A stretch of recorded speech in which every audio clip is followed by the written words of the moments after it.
김건희 씨 일가의 양평 공흥지구 특혜 의혹과 관련해 특검의 조사를 받은 경기 양평군 간부 공무원이 숨진 채 발견됐습니다.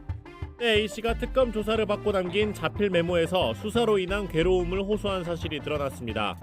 A씨는 메모에 계속되는 회유와 강압에 지치고 힘들다며 강압에 기억에도 없는 진술을 했다고 적었습니다. 강압 수사로 숨졌다는 의혹에 대해 특검은 강하게 부인하고 있습니다. 특검은 언론을 통해 당일 상황을 설명하며 반박하면서도 유족을 고려해 추가적인 대응은 자제하고 있습니다. 국민의힘은 특검이 정의를 위해 수사하는 건지 보복을 위해 사냥하는 건지 모르겠다며 정치적 목적을 위해 국민 희생을 강요한다고 맹비난을 쏟아냈습니다. 정의의 이름으로 포장된 폭력, 그것이 바로 민주당식 보복 정치의 실체입니다. 국민의힘을 향해 안타까운 죽음을 정쟁에 끌어들이지 말라고 강조했던 민주당은 덧붙일 말이 없다며 추가 입장을 내놓지 않았습니다.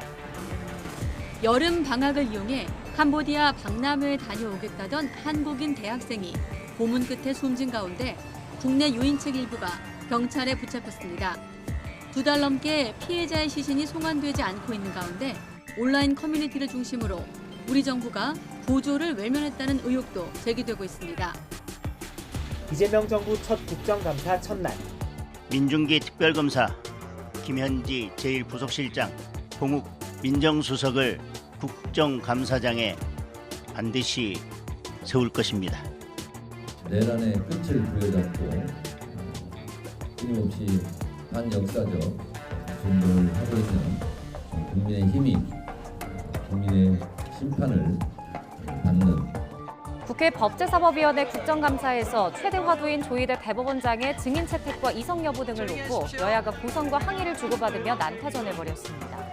법치국가에서는 재판사항에 대해 법관을 감사나 청문의 대상으로 삼아 증언대에 세운 예를 찾아보기 어렵습니다. 하지만 추미애 법사위원장은 대법원장 이석을 허용한 관례를 깨고 의사 진행을 이어갔습니다. 왜 대선 한복판에 정치에 뛰어들었는지 절차 문제를 묻습니다. 한 사람의 이 범죄 사법 리스크를 다 무죄로 만들어주기 위해서 가장 중요한 우리가 지켜야 될 원칙인 삼권분립의 원칙도 파괴하고 캄보디아에서 잇따르는 우리 국민 대상 범죄에 대해 이재명 대통령은 활용할 수 있는 모든 자원을 활용하라고 국무회의에서 지시했습니다.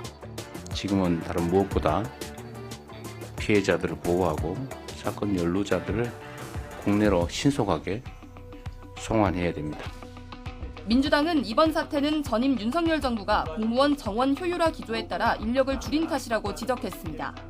재해 동포의 생명과 안전에 직결된 주재관 요청은 거절했습니다.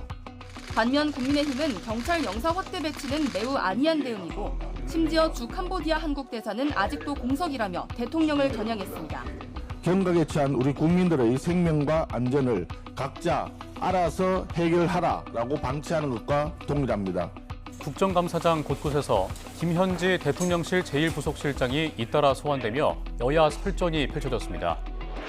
혈주한 변호사가 갑자기 조사를 하려고 하는데 안 나타나서 증인이 연락을 했더니 김현지로부터 질책을 당했고 전혀 사실이 아닙니다. 검찰을 돕는 행태를 계속 보여가지고 김현지 실장이 김일성 추종 세력인 경기 동부연합과 연결돼 있다는 건 정말 소름 끼치는 일입니다. 알고 지낸다는 문장 하나로 김현지 실장을 김일성 추종 세력과 연계시키는 논리적 비약은 실로 놀랍습니다. 정부가 캄보디아에서 이른바 스캠 사기에 종사하는 한국인이 1,000명이나 되는 것으로 추산했습니다. 정부는 캄보디아 일부 지역의 여행을 금지하는 등 여행 경보를 격상하고 합동 대응팀을 현지로 급파했습니다. 현지에서 캄보디아 외교부, 내무부, 그리고 온라인 스캔 대응위 등을 방문하게 되고요.